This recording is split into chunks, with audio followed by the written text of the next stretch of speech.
Hello everyone, my name is Walter Davids, and I want to make an attempt to point out some of the main features of Project 2025. I think it's very important that we understand this, and it's a blueprint for conservatism in the United States that takes a really radical right turn. It takes us back to things that we experienced in the past, which were not pleasant. So we all have a vested interest in fighting back against this. So the document is actually 900 pages long. It's larger than 900 pages. And I'm going to attempt to go through the Wikipedia article and give you my take on it. And I'm welcoming also your feedback. So let's go ahead and delve into this now. As you can see on my screen right now, it says it's not to be confused with Donald Trump's package of proposals, Agenda 47.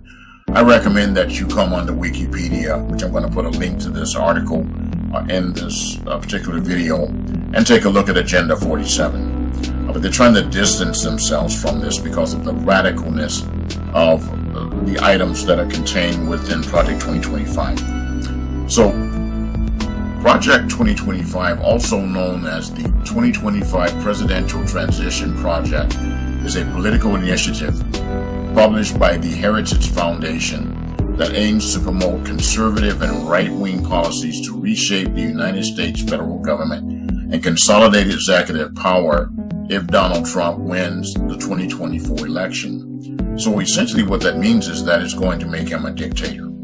Now this is well funded and it's been well thought out. It was established in 2022. It has a director, Paul Dans, who has been involved, and Kevin Roberts. Its mandate for leadership, the Conservative Promise 2023. It's well funded, $22 million. The project asserts that the entire executive branch is under the direct control of the president under unitary executive theory. It proposes reclassifying tens of thousands of federal civil service workers as political appointees in order to replace them with people loyal to the president. So what that means is that we're not going to have scientists running the EPA. There may not be attorneys running certain legal entities within the United States government, but people that are loyal to the president, that do what he wants them to do. So they are not going to have to follow the law. And we've already seen the Supreme Court ruling that establishes the fact that the president can do anything he wants. Basically, he has immunity over things which he does within the capacity of his official duties. But what are those? Is hampering the turnover of power considered part of his official duties? Proponents of the project argued that it would dismantle what they view as a vast, unaccountable, and mostly liberal government bureaucracy. So they want the government to be accountable to the president, not to the people. They're going to take people that have experience running these various departments and agencies and just replace them with people that are theologists or people that are loyal to the president. Once again, the project seeks to infuse the government and society with conservative Christian values. So if you are a humanist, if you are an atheist, if you are a Muslim, if you are a Sikh, if you are a Buddhist, your values are no longer going to matter. It's only going to be the Christian values. Now we tried that once before, and we saw what happened. We've had the Inquisition, where Christians killed a lot of people. The sect that has been the most violent in America, the most violent sect of the European empires, has been the Christian sect. The Christian sect is what destroyed the Moorish Empire, which was the last time that black people were in charge of the world. That ended in 1488 with Ferdinand and Isabella when they overthrew the Moorish Empire, which brought about science and things like disinfectant and things of that nature. But I'm not here to talk about that part, but I need you to look that up. Look up the Moorish Empire, and you can see that it was the Christian sect that brought it down. Who are the people that are killing people all over the planet right now? Look at the Judeo-Christian sect. It is extremely violent. They commit genocide with Native Americans, with Black Americans, with African Americans. What they did in South Africa. It's the foundation for the evil that we have in this country, and I call them evangelicals. Critics have characterized Project 2025 as a authoritarian, Christian nationalist plan to steer the U.S. towards autocracy, which basically means that these people think they're the only ones that are wise enough to make decisions for the rest of us. We're not smart enough. They are the ones that possess the knowledge. So this is how women were burned at the stake. We've had that happen in America. This is why women were subjugated, not being able to vote by these types of things. We've had all kinds of atrocities that have been committed in the name of Christianity. And this is sort of a last gasp effort by white nationalists to hold on to power no matter what. They see that people of color are beginning to outnumber them. The demographics of America is changing. So in order to maintain power, they're going to just shred the Constitution, shred the order of law. Now, they call for order of law, but that's for everybody else. That doesn't apply to them. You see, this is why they can support Donald Trump, even though he is a convicted felon. Okay, so legal experts have said it will undermine the rule of law, separation of power, separation of church and state, and civil liberties. So that means that they can force your child to read the 10 Commandments. If you are a Muslim parent, or if you are a humanist parent or an atheist parent, you don't have the right.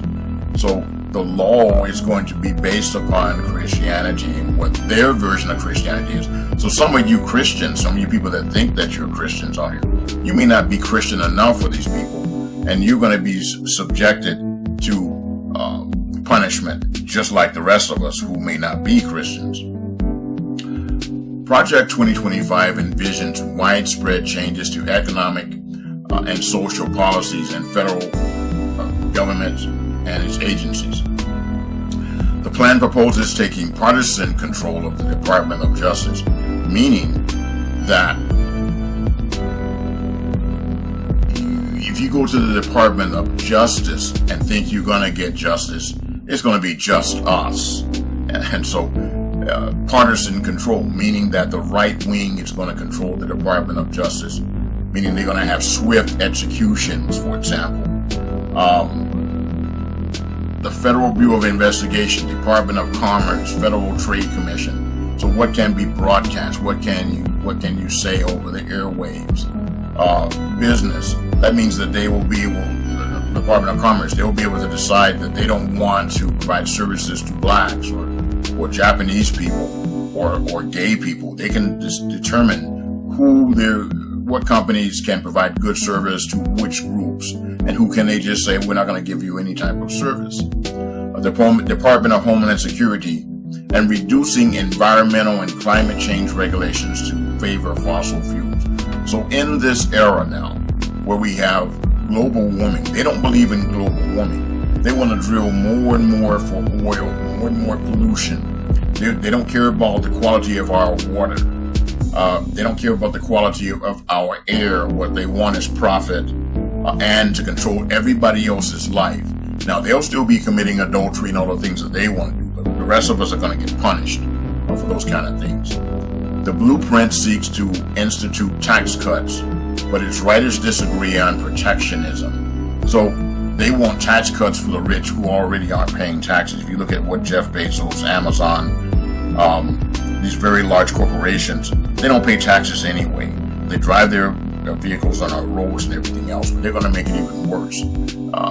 And so what that means, this is why you have Elon Musk, for example, partnering with Donald Trump so they can shut out the Chinese electric cars. So you'll only be able to buy Teslas, for example.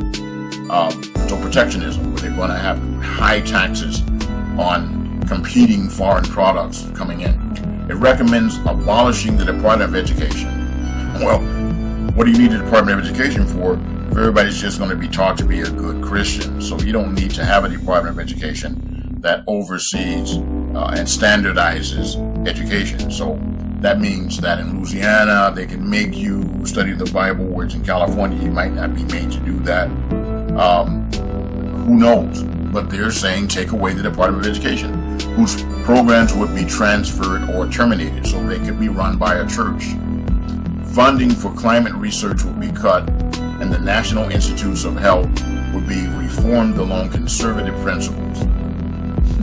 So that means that if a woman needs to get an abortion or she's going to die, they just let the woman die, for example. They take the priority of the fetus over everything else. So your health decisions are going to be made by theologians, not by scientists, not by doctors.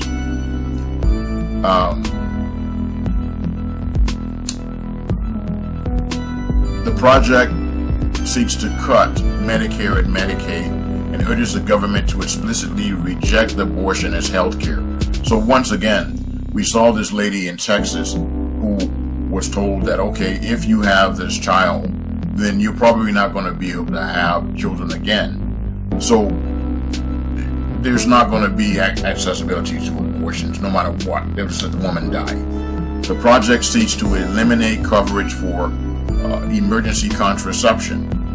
So they're going to force you to have a child. So if you get raped, you're going to be forced to have a child. You're not going to be able to get emergency contraception. They're going to stop you from getting things like abortion pills and enforce the Comstock Act. Prosecute those who send and receive contraceptives and abortion pills. So you're not going to, using a condom, you could be arrested for that. Or if you take any type of birth control pill, you can be put in prison or executed. It proposes criminalizing pornography.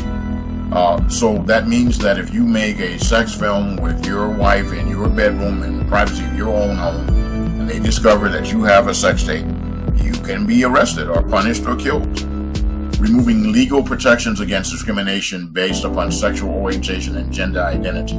That means that if you identify as someone that's gay or lesbian, you don't get any protections for that. They can discriminate against you. You can be fired. You can be arrested. You can be killed.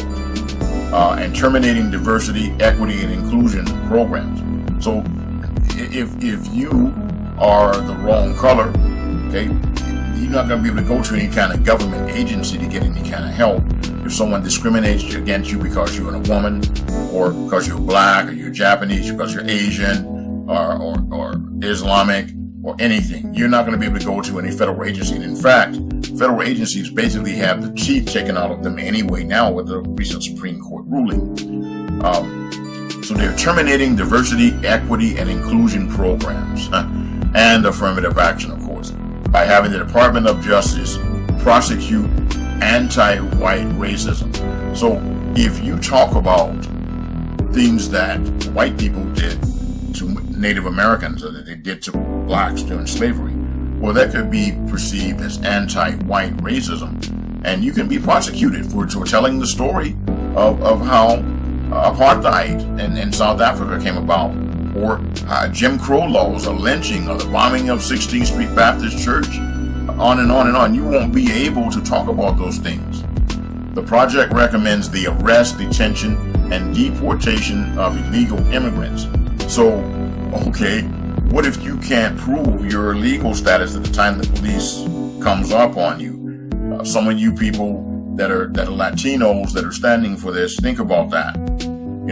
You may look like an immigrant. You may look like someone that's illegal. You may not have the documentation on you at the time. Or maybe they'll just take your passport or whatever you have and just throw that to the side and say, you don't have it. We don't see any type of documentation. And then you can be put into detention camps and deported. It proposes deploying the military for domestic law enforcement. So they're going to be able to use the military against American citizens, which they're not supposed to do right now. Right now, they just got Blackwater or Z. And so they use mercenaries against us now. But they're going to be able to call the Marine Corps, the Navy, the Army out on you to enforce these regulations. It proposes deploying military for domestic law enforcement. It promotes capital punishment and the speedy finality of those sentences. So that means that they're going to kill you quick.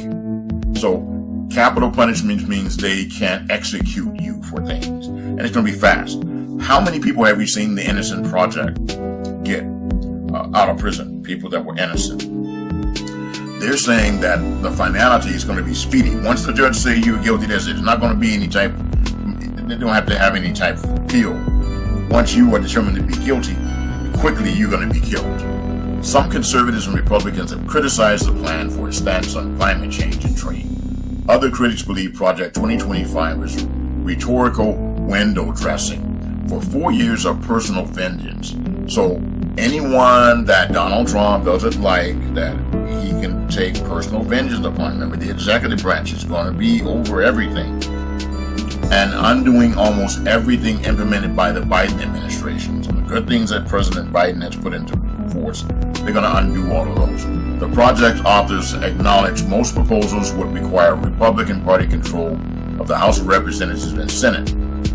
Some aspects have been ruled unconstitutional by the Supreme Court and would face court challenges.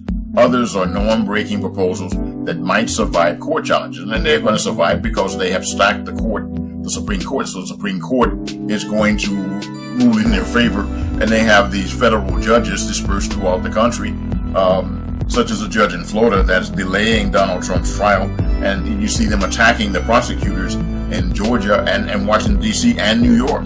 So I've never seen prosecutors get attacked like this and taken out of power, but that's what they're talking about doing. Although Project 2025 cannot legally promote a presidential candidate, many contributors are associated with Trump and his campaign. The Heritage Foundation employs many people closely aligned with Trump, including members of his 2017-2021 administration, and coordinates the initiative with conservative groups run by Trump allies. The Trump campaign officials have had regular contact with Project 2025 and told Politico in 2023 that the project aligned well with their Agenda 47 program, though they have said the project does not speak for Trump or his campaign. Come on, you can see through that.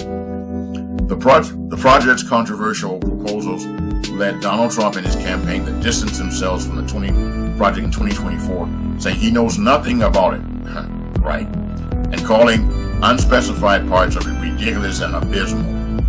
Yeah, that's it. He said he's going to be a dictator for one day, so this thing allows him to be a dictator, but that's abysmal. Some critics have dismissed Donald Trump's claims, pointing to the many contributors who are expected to get leadership roles in the future Trump administration, and the 300 times Donald Trump has been mentioned in the plans as of July 10, 2024. Let's be real. Background. There's some big companies involved with this Heritage Foundation. We need to boycott them, by the way. The Heritage Foundation has published its Mandate for Leadership series since 1981, with updated editions released in parallel with presidential elections. Heritage calls its mandate a policy Bible. Heritage claims that almost 2/3 of his 1981 mandate were attempted by Ronald Reagan, and nearly 2/3 of his 2015 mandate were attempted by Donald Trump. Politico has called Project 2025 far more ambitious than previous editions. The New York Times says it operates on a scale never attempted before in conservative politics. The Heritage Foundation is closely aligned with Trump. Now, I'm going to send you a link to this article. I recommend that you go into these little blue hyperlink things and do your own research and check it out for yourself. And coordinates initiatives with constellation of conservative groups run by Trump allies. Heritage President Kevin Roberts sees the organization's current role as institutionalizing Trumpism. Project 2025 was established in 2022 to provide the 2024 Republican presidential nominee with a personal database and ideological framework. At a 2022 Heritage Foundation dinner, Trump endorsed the organization, saying it's going to lay the groundwork and detailed plans for exactly what our movement will do when the American people give us a colossal mandate. The associate director, Spencer Chrétien, argued that it was past time to lay the groundwork for a White House more friendly to the whites too. So it's telling you right there that they're going to take power. We're going to have a dictator, and democracy is going to go away. We've already had President Trump say to the Christians, "Oh, you Christians, you nice Christians, I'm going to fix it so good that you're never going to have to vote again." So they're going to fix it the way you don't get to vote ever again. Okay? That's a dictatorship. In April 2023, the Heritage Foundation published the 920-page mandate written by hundreds of conservatives, most prominently former Trump administration officials. Nearly half of the project's collaborating organizations have received dark money contributions from a network of fundraising groups linked to Leonard Leo, a major conservative donor and key figure in guiding the selection of Trump's federal judicial nominees. So we need to look up these people like Leonard Leo. What kind of companies are they invested in? What companies do they own? And we need to boycott them. Axios reported that while the Heritage had briefed other 2024 Republican presidential primary candidates on the project, it is undeniably a Trump-driven operation, pointing to the involvement of Trump's most fervent internal loyalty enforcer, Johnny McEntee, as a senior advisor to the project. The 2024 Trump campaign said no outside group speaks for Trump, and its Agenda 47 is the only official plan for the second Trump presidency. Two top Trump campaign officials later issued a statement seeking to distance the campaign from what unspecified outside groups were planning, although many of those plans reflected Trump's own words. The New York Times reported the statement noticeably stopped short of disavowing the groups and seemed merely to intend to discourage them from speaking to the press. Nevertheless, the campaign said it was appreciative of the suggestions from like-minded organizations. So they're trying to cover it up, and so dumb people who don't study and who don't look through things are just going to believe Fox News. All they do is watch Fox News. They're going to say, well, we're not involved with this, and they're going to believe that. Project 2025 is not the only conservative program with a database of prospective recruits for potential Republican administration.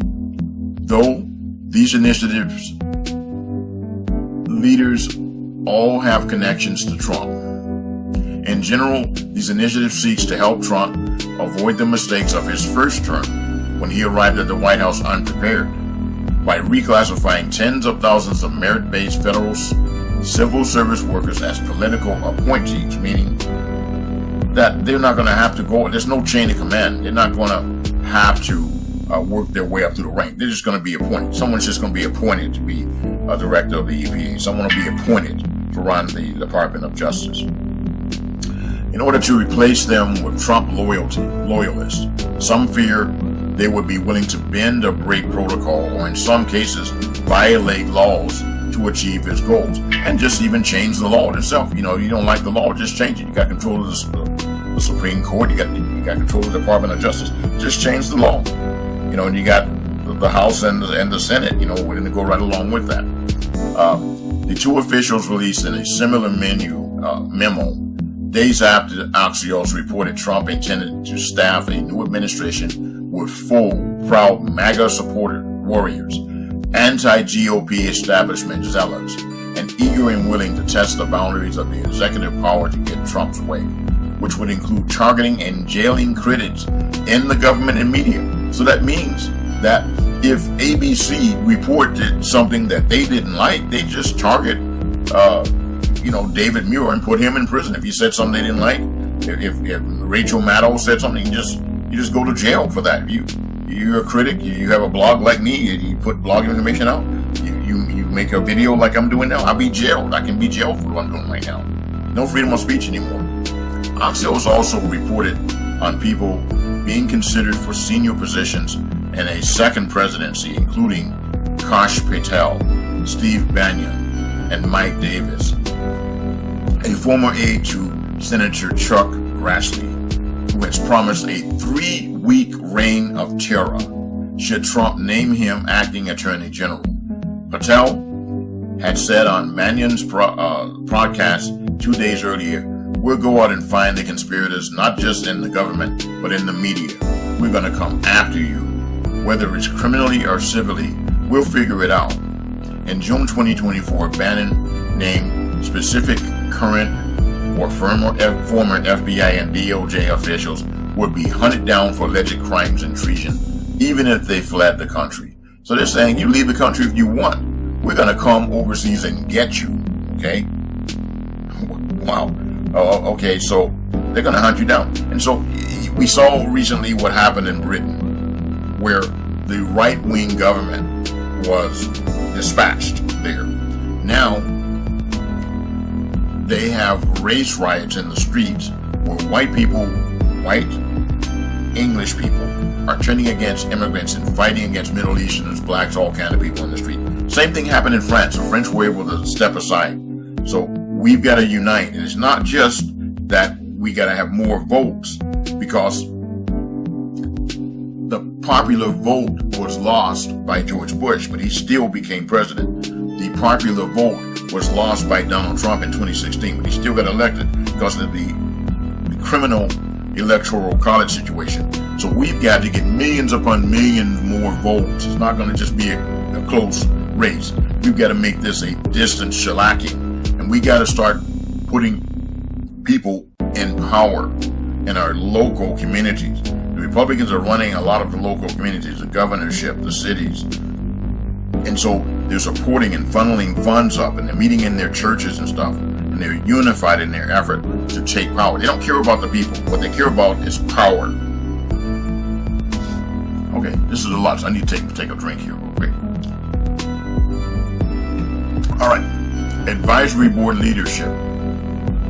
The Heritage Foundation, an American conservative think tank founded in 1973 and based in Washington, D.C., that employs people closely tied to Trump, coordinates the initiative with a constellation of conservative groups run by Trump allies.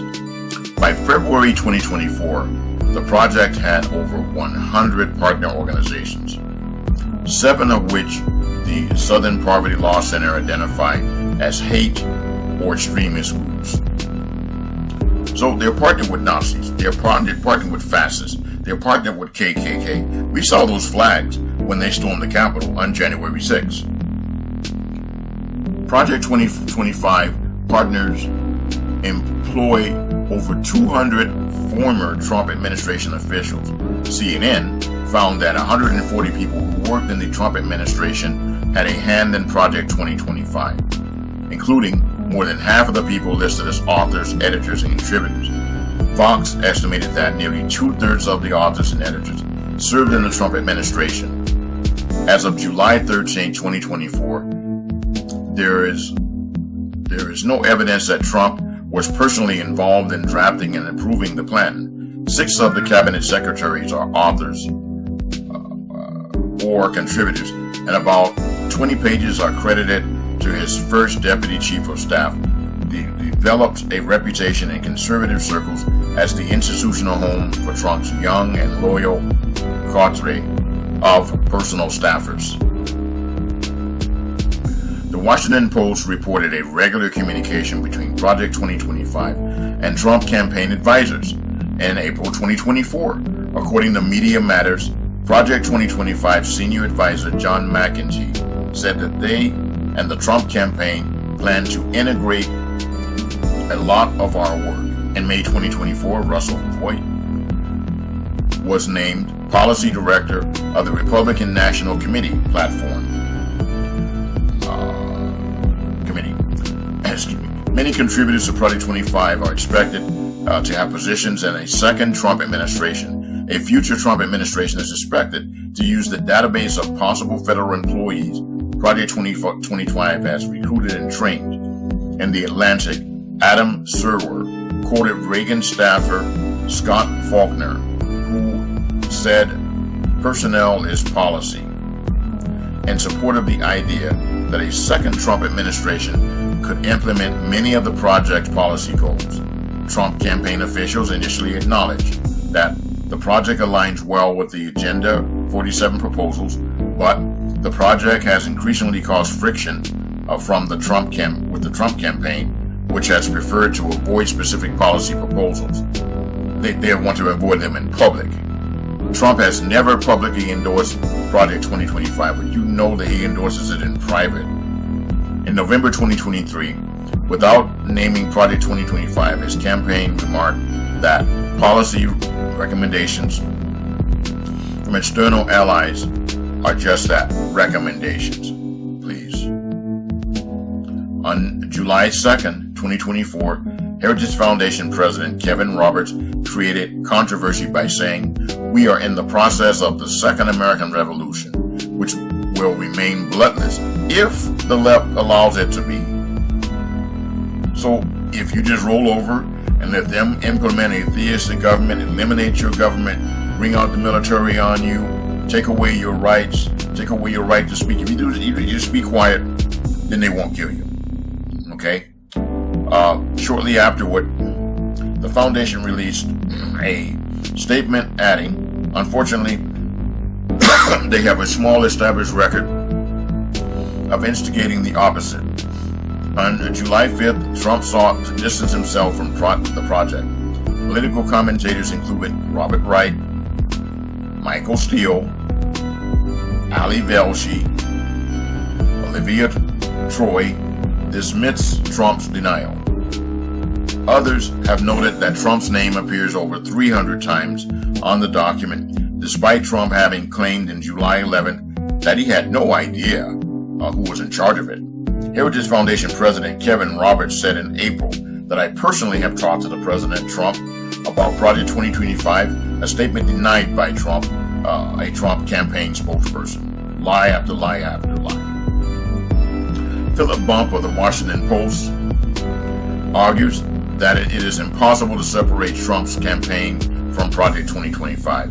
Project 2025 released a statement on July 5th saying the project does not speak for any candidate or campaign, and that it is up to the next conservative president to decide which of his recommendations to implement. Trump advisor Stephen Miller subsequently sought to remove his company, America First Legal, from Project 25 list of advisory board members. Trump has since reiterated his disapproval of Project 2025, big lie. But Project 25 director Paul Dans confirmed that his team has ongoing connections with the Trump campaign. J.D. Vance has also been connected to Kevin Roberts and Project 2025. He's the vice president with Donald Trump. Dans informed project staff during the week of July 29th that he would step down as director in August. Kevin Roberts assumed the leadership of the project. This is a terrible situation, people. Okay, moving forward. Let me just check this really quick. I'm sorry, I'm getting messages while I'm talking to you, but I'm expecting an important one. Okay.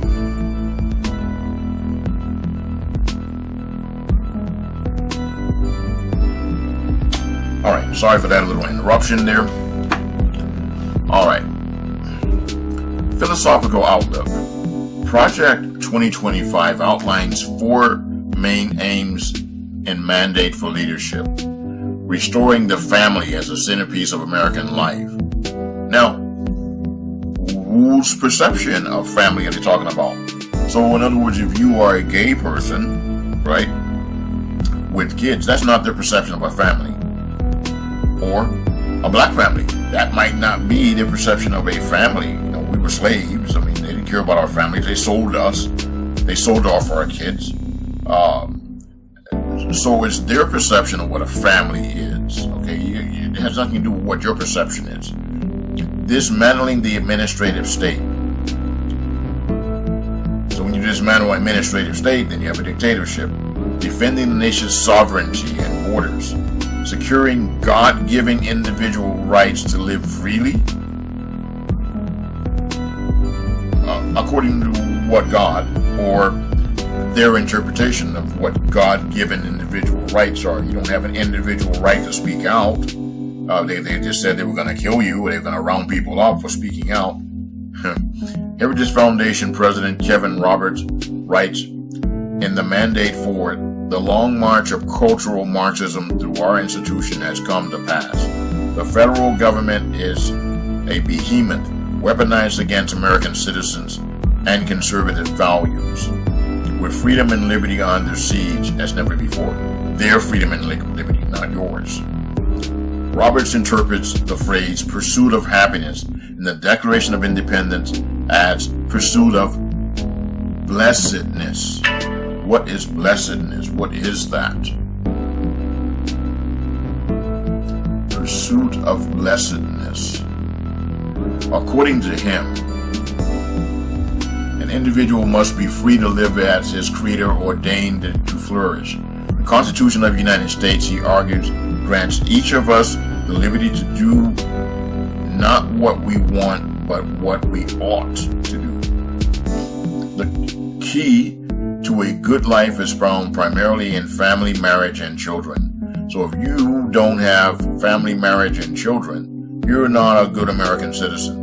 Thanksgiving dinners and the like, he writes. And above all, in religious devotion and spirituality, as long as it's their religion and spirituality and their version of it. Roberts complains that the United States in 2024 is a place where freedom, where inflation, is ravaging family budgets. Guess who the people are that run these big companies that are raising all the prices? They're Republicans. Drug overdose death continue to escalate, and children suffer from toxic normalization of transgenderism, with drag queens and pornography invading their school libraries. So they're going to decide what books you can read too. In a public statement, Roberts expressed concern over rampant crime in the United States. Of course, when you take away people's hope and you lock them up in prison for decades and then let them out on the street with no hope and you don't give them any money, there's no Medicare, they don't want Social Security, what are they going to do? Of course they're going to turn to crime. So there's a thing called harm reduction that they don't know about. Okay, Project Director Paul Dans served as Chief of Staff at the Office of Personnel Management during the Trump administration. Spencer Kretchen, a former special assistant to Trump, serves as Associate Director. Dans, also an editor of the project's guiding document, has described Project 2025 as systematically preparing to march into office and bring a new army of aligned, trained, and essentially weaponized conservatives ready to do battle against the deep state and the American people. He has said that Project 25 is built on 4 pillars. The 30-chapter, 920-page Mandate for Leadership, the Conservative Promise, which presents a consensus view on how major federal agencies must be governed. A personnel database to be collected and shared with the President-elect's team, open to the public for submissions. So, if you have hardliners and you want them to be a part of the government, you can submit their name. An online education system called the Presidential Administration Academy. So basically, you're going to be re-educated. I guess they're going to have re-education camps, to make sure that you understand the conservative values like they have in China. A playbook designed for forming agency teams and drafting transition plans to move out upon the president's utterance of "So help me God." Once he says "So help me God" and gets sworn in, they're going to launch this project on us and start killing us. While Project 2025 cannot by law explicitly promote him, Trump's campaign rhetoric has reflected its broad themes. He has said he would fire radical Marxist prosecutors that are destroying America. So what is that? Anybody that holds him accountable, anybody that tried him, all these judges that have been trying him, they're going to be considered radical Marxist prosecutors. Totally obliterate the deep state. totally obliterate our government, and adopt a real special prosecutor to go after the most corrupt president in history of the United States, Joe Biden. So they're going to come down on Joe Biden and the entire Biden crime family. Oh my God.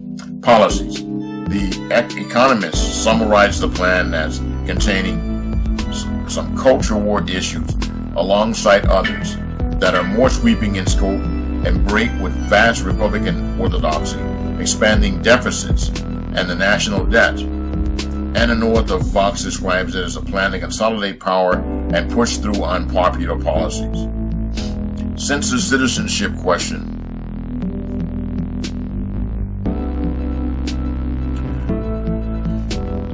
The project seeks to revive a Trump administration effort to include in the decennial U.S. Census the question whether the person being counted as a U.S. citizen. The census is used to apportion congressional seats in the Electoral College. The Trump administration publicly argued it wanted a new question to prevent racial and language discrimination under the Voting Rights Act, an argument U.S. Supreme Court rejected for the 2020 census. The 14th Amendment of the Constitution says the congressional appointment figures must include the whole number of persons in each state, not citizens. The court ruled that while the citizen question does not violate the 14th Amendment and appeared on the census questionnaires until 1960, the administration did not properly justify reinstating it on the 2020 form and rely upon contrived arguments for doing so. So they're not going to look at the number of people. They're going to look specifically as people as citizens. And what if they determine you're not a citizen? The Washington Post described the plan as calling for infusion Christian nationalism into every facet of government agency. So Christian nationalism is going to be infused into every government agency. So if you're not Christian enough, you're going to be punished. Some Project 2025 contributors, including promote Christian nationalism. Other commentators and news outlets have also linked Project 2025 to Christian nationalism. That's just another word for white minority rule. Economy. See also foreign trade of the United States and energy independence of the United States. Take a look at that. Project 2025 provides a range of options for economic reform that vary in their degree of radicalism. It is critical of the Federal Reserve, which it blames for business cycle and promises abolishing it. That might be a good thing. It advocates for the dollar being backed by a commodity like gold. It recommends eliminating full employment from the Federal Reserve mandate, instead focusing on targeting inflation. The project envisions eventually moving from an income tax to a consumption tax, such as a national sales tax. In the interim, the project seeks to extend Tax Cuts and Jobs Act of 2017. It further recommends simplifying individual income taxes to 2 flat tax rates, 15% on incomes up to the Social Security wage base, $168,600 in 2024, and 30% above that. An unspecified standard deduction would be included, but most deductions, credits, and exclusion would be eliminated. The proposal would likely increase taxes significantly for millions of low and middle income households. It aims to reduce the corporate tax rate from 21% to 18%, calling it the most damaging tax in the country. In 2017, TCJA cut the rate from 35 to 21%. It proposes reducing the capital gains rate for high earners to 15% from the 2024 level of 20%. So that means that if you gain interest on investments, those are called capital gains, they're going to reduce that. So they're going to reduce the taxes of wealthy people, basically. After these reforms are implemented, it recommends that a 3/5 vote threshold be required to pass legislation that increases individual or corporate income tax to create a wall of protection for these reforms. Despite a wide consensus that enforcing legislation that binds a subsequent Congress is unconstitutional, taken all together, these proposals are expected to increase the U.S. government deficit. So they're saying that once they put these things into force, a subsequent Congress cannot take them out. It's permanent. The project proposes merging the Bureau of Economic Analysis, the Census Bureau, the Bureau of Labor Statistics into a single organization and aligning its mission with conservative principles. It recommends maximizing the hiring of political appointees and statistical analysis positions. It also recommends that Congress abolish Consumer Financial Protection Bureau. So you're not going to be protected against financial fraud committed by large institutions. It plans to abolish the Federal Trade Commission, responsible for enforcing antitrust laws, and shrink the role of National Labor Relations Board, which protects employees' ability to organize and fight for unfair labor practices. I mean, they can make you work 12-hour days, 7 days a week. Remember, it was the Communist Party and Socialist Party that brought about Social Security, the 5-day work week, the 8-hour workday, overtime, getting paid time and a half or overtime on holidays and things like that, Social Security, unemployment insurance. All of those things came from the American Communist and Socialist parties. They're going to undo all of that stuff. You won't have any more labor rights anymore. You don't have right to safety equipment and things like that.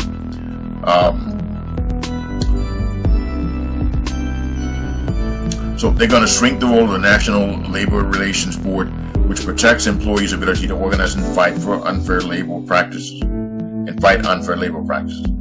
Some of the authors work for Amazon, Meta, Bitcoin, companies directly, or as lobbyists. Darrell West argues the inconsistencies in the plan are designed for fundraising from certain industries or donors that would benefit. Project 2025 suggests abolishing the Economic Development Administration at the Department of Commerce, and, if that proves impossible, having the EDA instead assist rural communities destroyed by the Biden administration's attack on domestic energy production. By 2023, the Biden administration had already granted more permits for oil and gas drilling than did its predecessor. Project 2025 also seeks to facilitate innovations in the civilian nuclear industry. So President Biden has already granted more permits for oil and gas drilling than President Trump did. But that's not good enough. They're still going to prosecute him. And they want to reinstitute nuclear power policies, okay? The project declares that God ordained the Sabbath day as a day of rest and recommends legislation requiring that Americans be paid more for working on Sunday. It also aims to institute work requirements for people who relied upon Supplemental Nutrition Assistance Program, which issues food stamps. Additionally, proposed changes to overtime rules would weaken protections and decrease overtime pay for some workers. So, if you're getting food stamps, they're going to make you do work for that. You're going to have to work in some capacity to get your food stamps. Project 2025 is split on the issue of foreign trade. Mandate author Peter Navarro advises, he just got out of prison too, a fair trade policy of reciprocal higher tariffs on the European Union, China, and India to achieve balance of trade. Though not all U.S. levies are lower than those of its major trading partners. On the other hand, mandate author Kent Lassman of the Competitive Enterprise Institute promotes a free trade policy of lowering and eliminating tariffs to cut costs for consumers and calls for free trade agreements. He argues that Trump's and the Biden's tariffs have undermined not just the American economy, but also the nation's international alliances. So he wants to just cut tariffs out altogether. And that means that they can move their industries overseas, get rid of American jobs, and then import those cheap goods back in and make huge profits. Regarding bank regulation, Project 2025 recommends merging the the Office of Comptroller of Currency, the Federal Deposit Insurance Corporation, and National Credit Union Administration, and the Federal Reserve's non-monetary supervisory and regulatory functions. In a footnote, the document says that deposit insurance undermines the incentives of bank depositors to monitor bank portfolios. So there won't be any more deposit insurance. So the bank loses all your money, the bank gets robbed, whatever, you're just screwed. Your money's gone. I'm going to break here because I've been going on here for like 51 minutes, and I'm going to make a part 2 beginning at this point.